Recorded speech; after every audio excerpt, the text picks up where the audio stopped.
That's crazy. Oh my God. It's almost like this is yet another product of a bourgeois government that is designed in a way to churn out results that benefit the capital owning class. I'm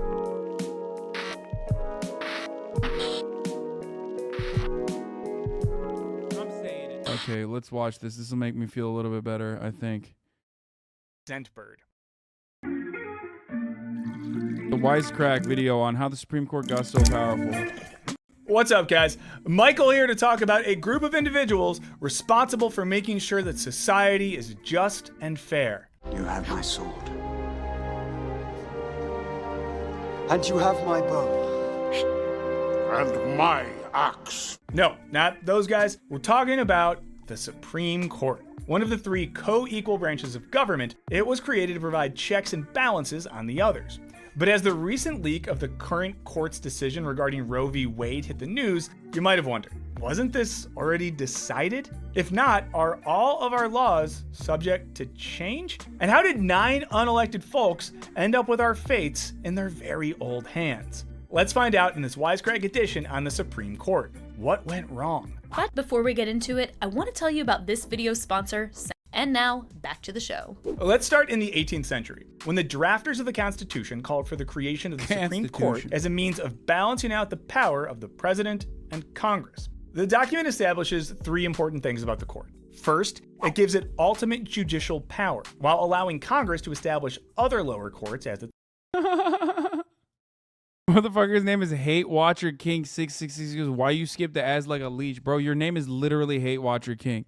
saw fit. Side note, it doesn't actually explicitly say what judicial power means, basically leaving Congress to eat, pray, and love on that minor issue. Hate Watchers be like, I want to watch the ad, bro. Shut the fuck up. Secondly, it states that judges on these courts shall hold their office during good behavior. This has been interpreted to mean that Supreme Court justices are appointed for life and don't have to leave unless they croak, retire to Florida, or do something shifty like treason or bribery. Lastly, it says that how judges' dare you, pay Wisecrack. can't be decreased while they're on the bench to ensure they aren't being swayed by politicians who could retaliate against court decisions by docking. Remember when I talked about this with Ethan earlier today on the Leftovers episode? I don't know if you guys were watching it or not, but like he asked like why do they have lifetime appointments, and it's because like then they're not bounded by ideology, even though that is totally false. That's the only way they get appointed anyway. Their pay. And that's essentially what the founders had to say about it. It was up to Congress to use this blueprint and figure out what the heck a Supreme Court was anyway. Now, believe it or not, the court wasn't. They were such dumbass libs, by the way. They were such dumbass libs for thinking like, oh, we'll just make sure they have lifetime appointments so that they don't get fucking, you know, they're uncorruptible. Like, what a fucking idiotic liberal ass fucking takeaway from anything, dude. Intended to be an apolitical body, interpreting the law through the frame of the Constitution and not any partisan set of beliefs. Seriously, that's not a bit. That's really what it was supposed to be. The Constitution was also really vague on details regarding the establishment of federal courts outside of SCOTUS. This may have been on purpose. As law professors Richard W. Garnett and David A. Strauss put it, to some people in the United States at that time, the federal government seemed almost like a foreign government. Those people's main loyalty was to their states. As a result, a network of federal courts with elite judges handpicked by the president, legislating in far-flung states, amounted to allowing the foreign federal government to get its tentacles into every corner of the nation. So the issue was delicate.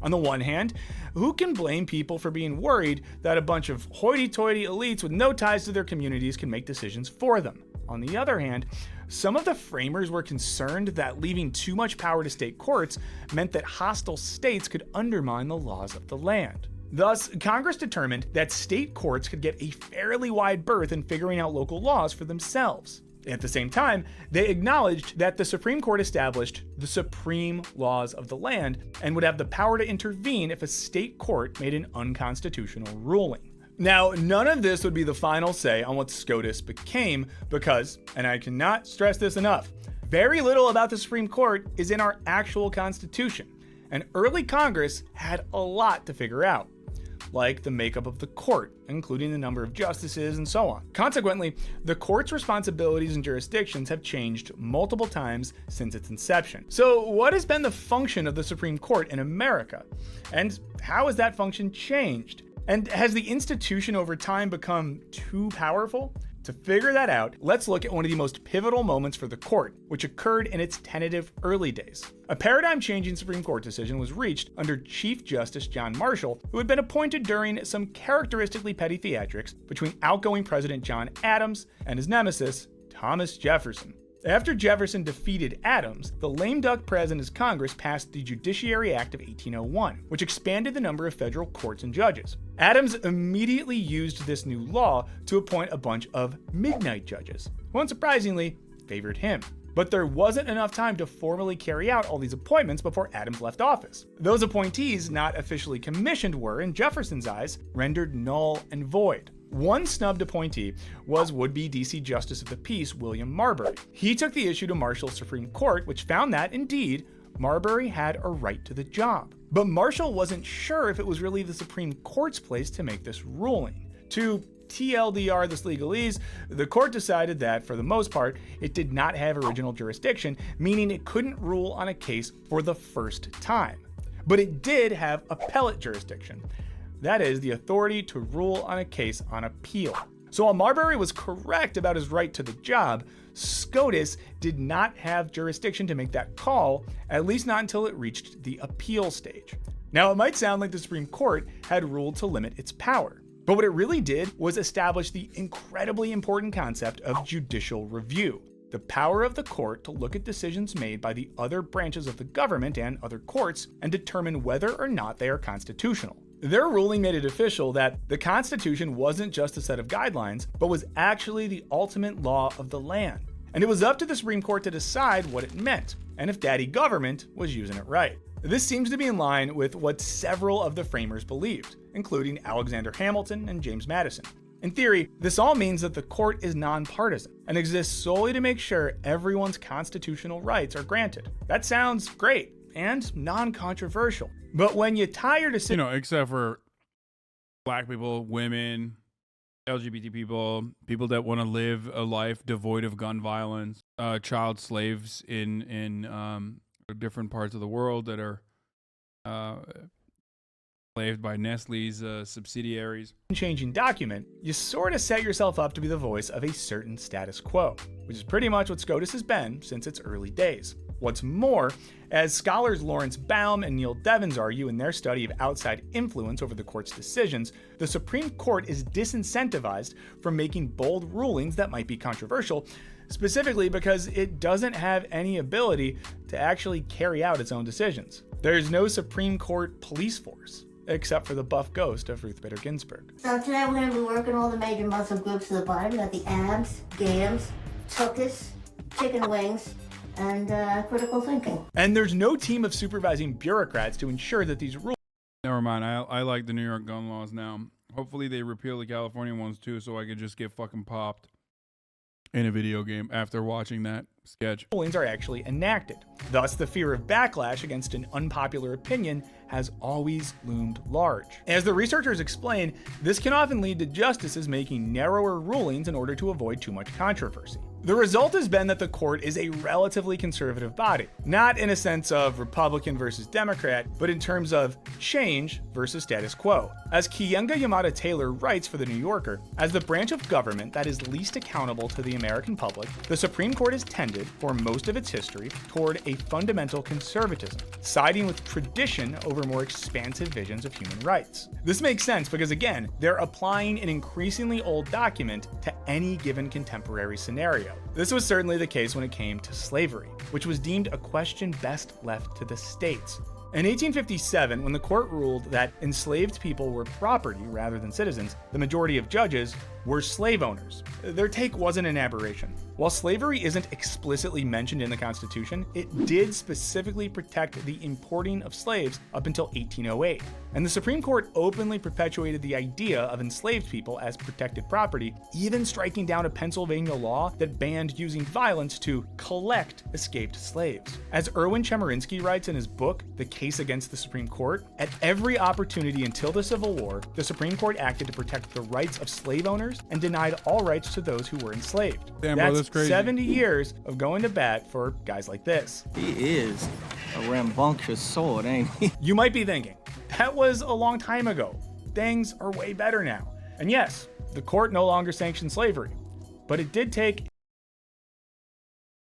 Unless it is done by a third party and not the primary American corporation. Or also, unless prison labor as well. Unless you're in the prison system, fuck. So technically, yes, slave labor is still totally cool and super chill and encouraged. a whole civil war to get there. And obviously, ending slavery didn't end racism. And Chemerinsky notes that an important part of the story is that the court did nothing to advance racial equality for almost 90 years after the Civil War, and instead used its power and influence to limit the protections of the post-Civil War amendments. A prime example of this was the separate but equal decision under Plessy v. Ferguson that facilitated segregation to devastating effects on the black community. And the court siding with, say, plantation owners over enslaved people wasn't a historical aberration. It's illustrative of a larger tendency. In cases where business or corporate interests clash with those of the common man, the court has historically sided with those in power. This was illustrated acutely during the Gilded Age.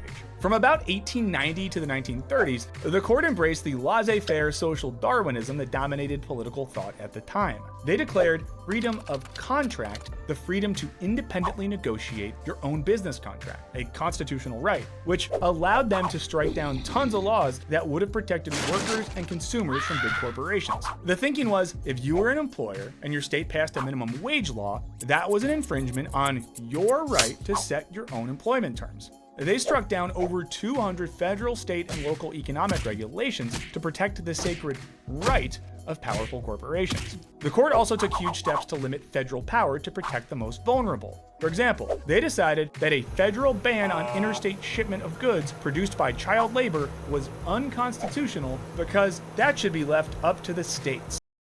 Interesting. Good thing I mentioned the Nestle decision because that's like the same. At the time, states that wanted to ban child labor risked losing their competitive business advantages to states that engaged in it. Economic pressure. By the way, this is why I hate to admit this, and I usually try not to, but the only advances that has come for workers' rights, like the weekend, like the 40-hour work week, like the abolition of child labor, which is still very much in existence here in America, has only come at the barrel of the gun. Okay, there's labor militancy is only labor militancy is the only way you can achieve these kinds of benefits. They will never give that to you. They will never help. They will never fucking save you. They will never do this in a magnanimous way. Okay, just not happening. Okay.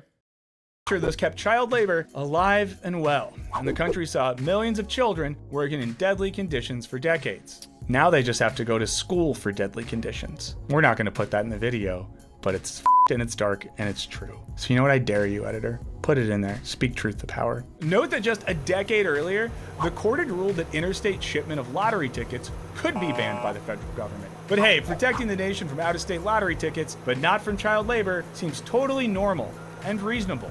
Again, what we're seeing in this time period is a general reluctance to protect vulnerable people from government or corporate power. It's easy now to look back and lament the way the Supreme Court functioned pre-Civil War or in the Gilded Age, but it's worth more closely examining what happened under the court in its more progressive eras of history. Take Chief Justice Earl Warren's court, often considered the last one to truly represent the interests of the common man.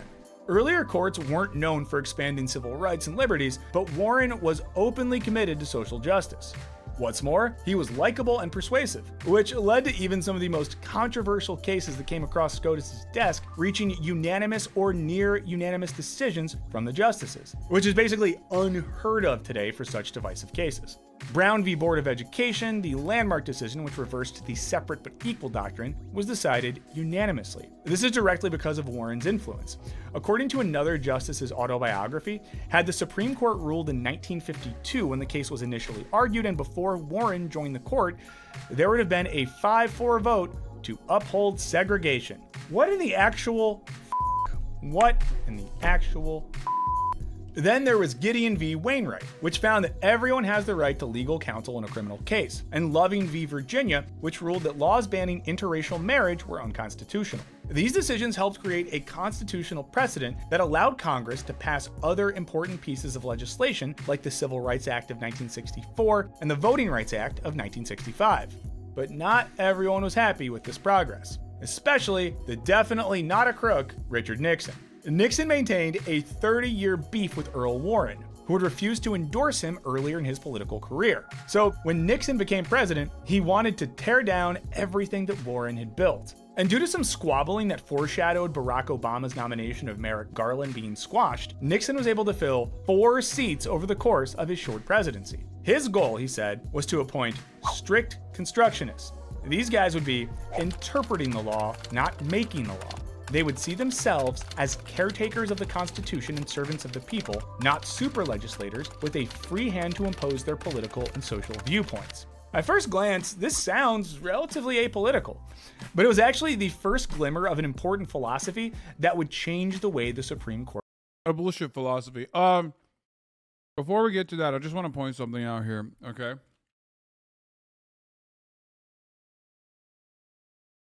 Black people got like a fraction of rights, and that's all it took for motherfuckers to be like, excuse me, we need to change this immediately, okay? Like nothing, just a little bit of equality, which actually never even came. Just like equality in the books, right? And that was enough. That was enough for white people to be like, nope, we gotta change that immediately. But Hasan poops his pants. Thank you, Maya. And thank you, chatters, for not caring about, I don't know, the Supreme Court or the history of the Supreme Court or the top of the hour ad break that's here and upon us, and how all you need to do is subscribe if you want to avoid the top of the hour ad break. You know what I mean? And if you no longer want to see those ads, all you need to do is subscribe, which you can do for $5 or for free with a Twitch Prime. Connect to your Amazon Prime account to your Twitch account. You get 1 free Prime subscription a month. Here's the 1-minute ad break now. Of garbage. Shut up about the top of the hour. Lamau, piece of garbage. Lamau. Okay, bro. Court functioned. And Nixon's strict constructionist judges were expected to roll back some of the Warren Court's broad constructionist decisions to expand human rights. That's why things like abortion or same-sex marriage aren't ruled expressly legal by the Supreme Court, but instead use constitutional reasoning like the Equal Protection Clause and the right to privacy. This is also what makes any rights not expressly delineated in the Constitution so tenuous, even if they're popular with citizens. And while Nixon's appointee, Chief Justice Burger, did not roll back the Warren Court's decisions en masse as expected, his appointment cemented an ideological shift in the court. It went from expanding civil liberties to seeing such expansions of rights as outside of the purview of the Constitution. Like its earlier iterations, this new court regularly ruled in favor of corporate and institutional interest against regular citizens. Today, the Supreme Court has several justices who follow strict constructionism, specifically what is called textualism, which holds that the Constitution should be interpreted the way your average person in 1787 would have interpreted it. How does that account for, say, the rise of global capitalism, or the invention of the AK-47, or the rise of the internet, you might be wondering? It doesn't really. But surely you must be wondering what to make of those few exciting Supreme Court cases you learned about in high school, which takes us back to the Warren Court, because it evokes a more romantic vision of the institution. And yet even some of its most groundbreaking decisions look kind of mealy-mouthed in retrospect. Take Brown v. Board, which ended legal government-mandated segregation. Surely we're not going to critique this ruling, right?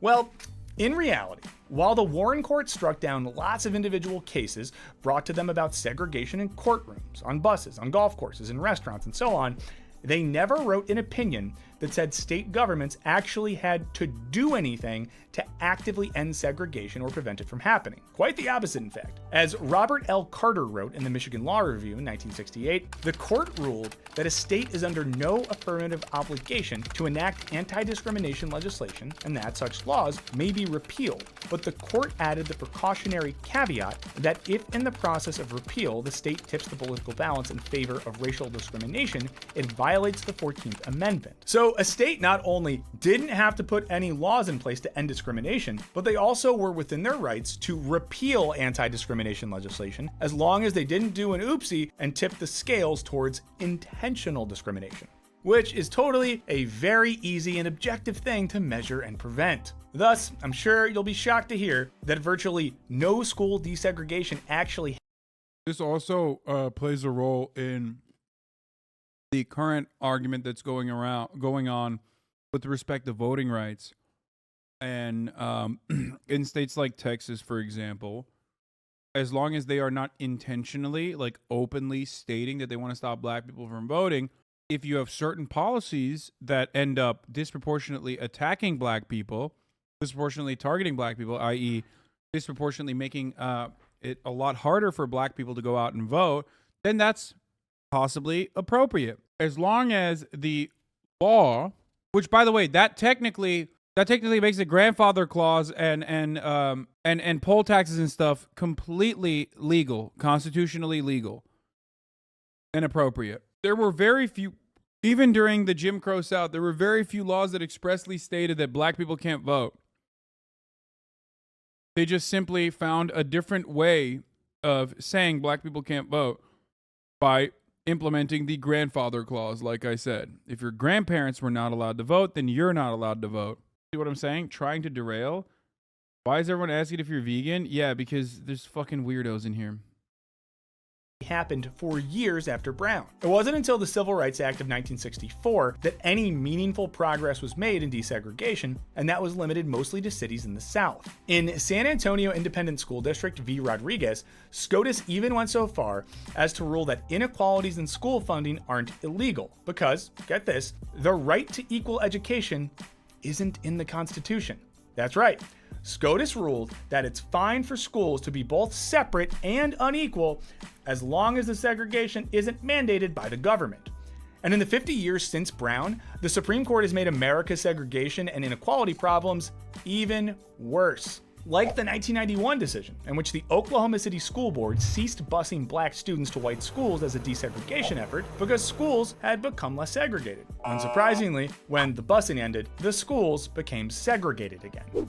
And while there's plenty wrong with busing, SCOTUS ruled schools don't have to be equal in terms of funding, and you can probably... Every single time the Supreme Court of the United States has made a decision stating that a particular anti-racist act is no longer enforceable because there's no more racism, okay?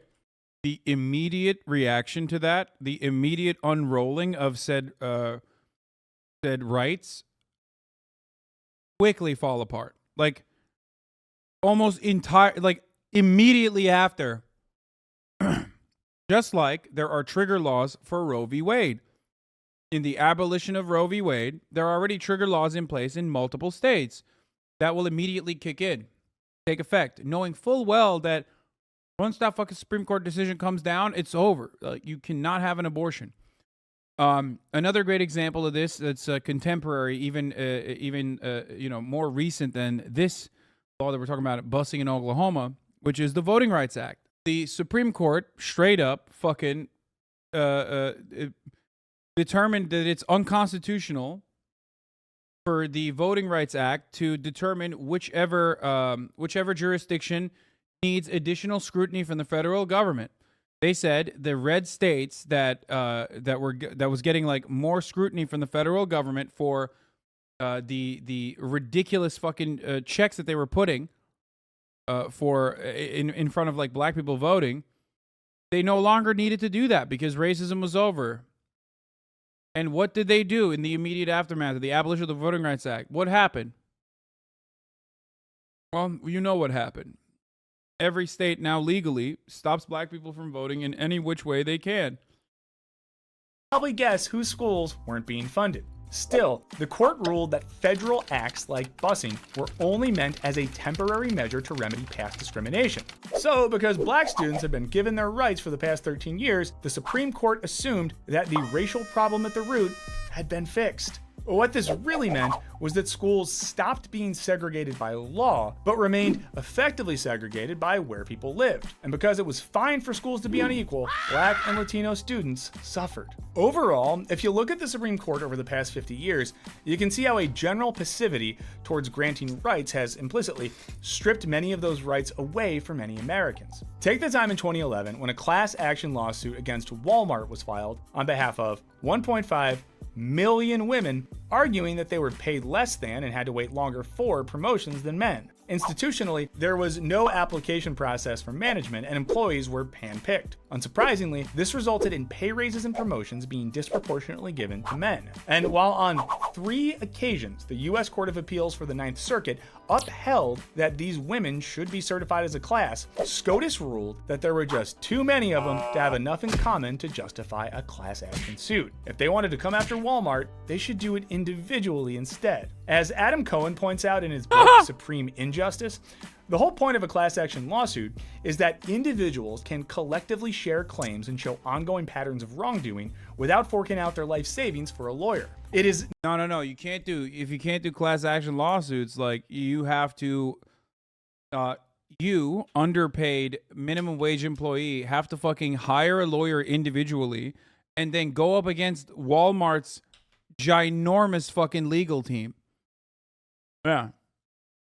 nearly impossible for one person to show that they have individually been discriminated against, whereas a large representative group demonstrates a pattern. What appears to be a neutral decision ends up being a huge loss for average Walmart workers and a huge win for textualist / alleged rapist, textualist, retired. Huh. That's funny. What is this, bro? You just keep sending me this fucking TikTok. It's become so normalized that we don't even realize it's a scam anymore. The fucking Supreme Court. Not only do you have zero direct say on who gets to be on it, there are no term limits. These old fucks could be shitting in their diapers and you'd still have to do what they say. Oh, but isn't saying that ageist? Yes! Fuck old people. They don't know how to check their email. You're gonna let them run government? Fuck them. They got Candy Crush, they'll be fine. What's a scam that's become... I mean, I like this already because I saw it and because I think it's good and smart and I agree with it wholeheartedly. My God. For a massive corporation. According to studies, the current Roberts Court has been the most business-friendly in nearly a century, and it's not due to party politics. Liberal and conservative judges alike seem to be able to agree on corporate rights. Meanwhile, oh, that's crazy. Oh my God, it's almost like this is yet another product of a bourgeois government that is designed in a way to churn out results that benefit the capital owning class, oftentimes in contention against the working class. That's crazy. Almost like the distinction between liberals, Democrats, and conservatives, Republicans, is completely meaningless when it comes down to having a conversation about the rights and the profit-seeking behavior and the protections for the profit-seeking behavior of the capital-owning class against the safety, security, sanctity of, working class proletarian folk. This entire fucking system is designed in this way, dude. Of course it's going to be like this. Of course. That's how it works. That's why it is the way it is. That's why the system was designed in the way that it was designed. While decisions that pit everyday Americans against big corporations and powerful institutions like the police and prisons leave us with little recourse to seek justice for individuals because, in the eyes of the Supreme Court, the Constitution is fair.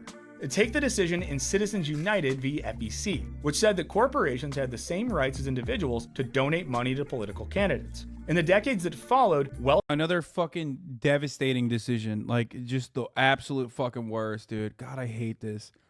I fucking hate the Supreme Court. Motherfuck the Supreme Court, dude. Wealthy donors and super PACs of every political persuasion have spent over $3 billion to sway elections toward candidates that will protect their interests. While hypothetically, everyone has the right to donate to their candidates of choice, we sadly don't have the right to the type of money that PACs have access to. Thus, the decision inherently favors one group of people, the mega wealthy. This decision isn't too surprising when you consider that 70% of Supreme Court justices in the past 50 years have been Ivy League graduates. As sociologist G. William Domhoff writes in his book, Who Rules America, there is both a funneling and homogenizing effect from these schools. This effect, he says, plays out in terms of social networks, cultural social capital, and a feeling of being part of the in-group. Scholars Baum and Devins take this further, arguing that Supreme Court justices' demographics have material effects on how they rule. They write, Supreme Court justices care more about elite audiences than they do about the mass public. As they note, like others, Supreme Court justices want most to be liked and respected by people to whom they are personally close and people with whom they identify. For the justices, those people are overwhelmingly part of elite groups. And in a system set up for checks and balances between the three branches of government, many argue that SCOTUS wields disproportionate power, including power over the will of the people, since they're able to make wildly unpopular decisions that don't reflect the majority opinions of the American public. More minority SCOTUS? No, motherfucker. Working class. Like, this bullshit. This bullshit about, like, having all of these Supreme Court justices be, like, fucking well-educated Ivy League motherfuckers is, like, insanely stupid. Especially when they, as I've shown you before, have idiotic decisions all the time. They write like the most idiotic fucking dissenting opinions all the time. Okay? Put like a fucking plumber on there. Who gives a shit? You know what I mean? Like that dude is gonna have that dude is going to, even if it's on accident, no matter how fucking dumbass, no matter how big of a dumbass that plumber is, even on accident, that dude is probably going to side against large corporations more often than the actual intelligent motherfuckers who are doing this deliberately. Okay? That's the point. Like, sure, there's plenty of fucking idiots out in the real world. You know what I mean? A welder, a plumber, a trucker, whatever. They're all going to be fucking dumbasses too. There's plenty of dumbasses in that sector too. Right? So if you say, Hasan, how dare you say that, like, these guys are, you know, super well educated. It's like, it doesn't matter. It doesn't fucking matter. Because one is willingly and deliberately negligent, okay, or malicious, outright malicious. Educated, but malicious. The other one is uneducated, maybe even a fucking dumbass, but at the very least, they have a heart, okay? And there's a way to, like, there's a way that you can actually reach out to that person. That person and their own personal fucking experiences would guide them to make better decisions on the judicial process. Judicial review. Are you saying workers are dumb? Yes, dude. That's exactly what I'm saying. Because everyone's fucking dumb. And of course, workers are dumb too. There's plenty of fucking dumbasses. Like, what do you mean? Have you not ever worked at a work site? Like, have you not been around other individuals? Like, there were plenty of fucking dumbasses in every workplace. I'm dumb. There's over 300 million of us and 9 of them. According to Mickey Edwards, a former 8-term member of Congress and chairman of the House Republican Policy Committee, the Supreme Court is theoretically and constitutionally separate and independent. But in reality, the separateness is a bit fuzzy. That's because even in this age of hyperpartisanship, there is at least one important area in which Democrats and Republicans think alike.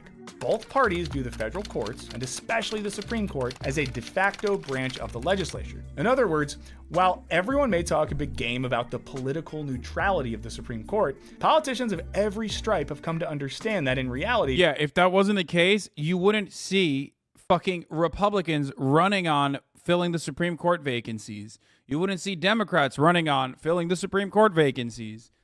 Of course they see it and recognize it and run with it.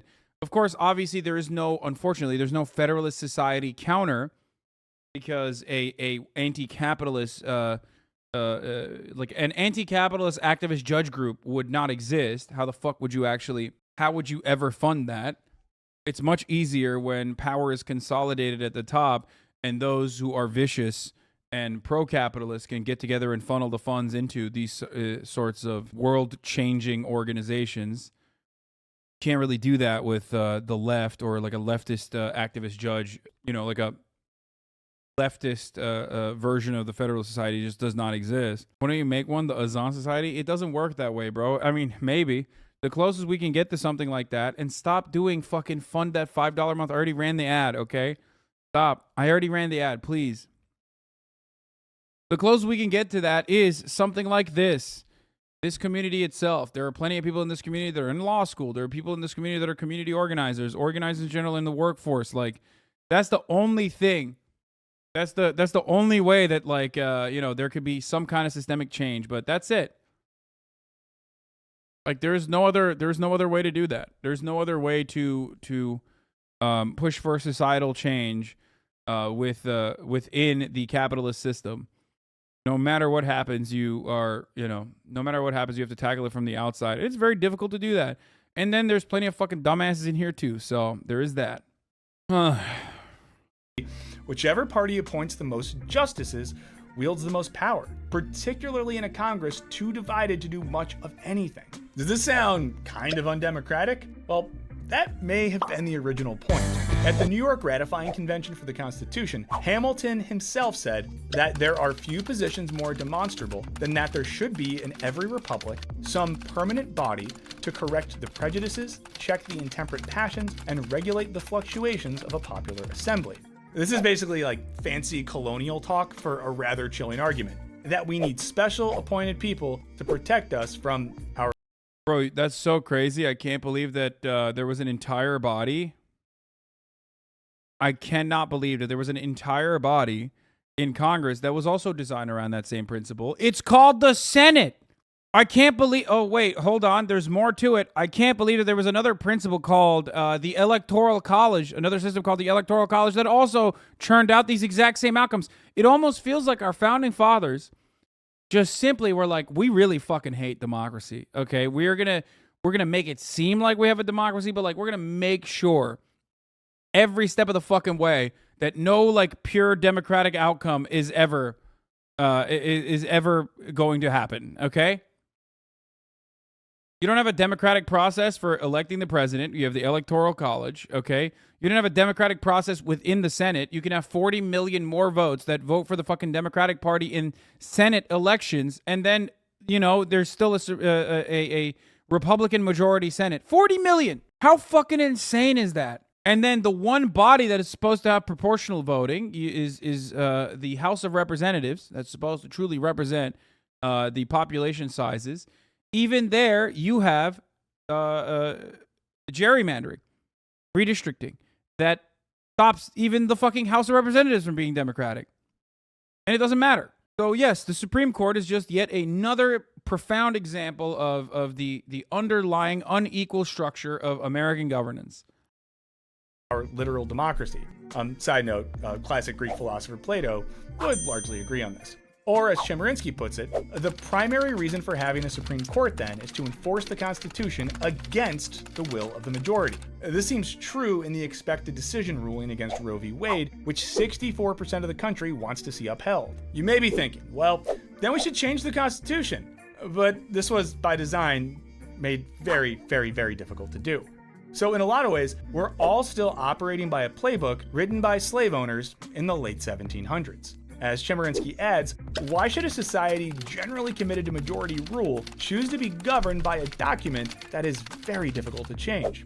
And we've only grazed the tip of the iceberg. If you dig deeper, you'll find a history of the court supporting things like eugenics, Japanese internment camps, severely limiting free speech in times of war, and so on. So, is the Supreme Court beyond fixing? There are senators and representatives who have proposed changes, such as expanding the court, imposing term limits, and other measures to curb the massive power currently afforded to every Supreme Court justice. Of course, with the filibuster still in place, putting any of these changes in motion is basically impossible, and all of these measures seem like insurmountably uphill battles. But if the court continues to make unpopular decisions, maybe it'll finally spur the kind of backlash they've been dreading. No, it won't. No, it won't. We're pussies. We have no power. We have no mechanism to strike back. There's no fucking work. There's no labor militancy. There's nothing. Why do you think 50% of the budgets in every fucking locality go to the police force, brothers and sisters and MBs? Why? Because if something like this actually ended up happening, full-blown societal collapse, you had at least a line of defense. Okay? You have a line of defense to maintain that like order at a time when there's so much disorder and so much lawlessness, at a time when if you are a working class individual, you are shafted regardless. At a time, if you're a woman, you're not allowed to have control over your own body. You don't have bodily autonomy. You want to fight back against that? You want to take matters in your own hands? The fucking cops will kill you. They'll beat the shit out of you, okay? You protest where you're not supposed to protest? Good luck. You're getting a baton shoved in your ass, okay? That's it. Yeah, they'll fucking kill you. The Supreme Court strikes down a Washington law that made it easier for certain workers to get workers' comp from the federal government if they became sick while cleaning up a decommissioned nuclear site. SCOTUS says the law violates the doctrine of intergovernmental immunity. The decision was unanimous. Most pro-business Supreme Court in existence since 1787. So you're telling me there's a chance? But what do you guys think? Are the 9 perfect strangers not so perfect after all? Or should we give them more credit for legislating with less than ideal guidance from the founding fathers? Let us know in the comments. Thanks to our patrons. All right, this was Wisecrack's video, how the Supreme Court got so powerful. It was pretty good, by the way. I do high-key recommend it. Good stuff, good stuff, good stuff.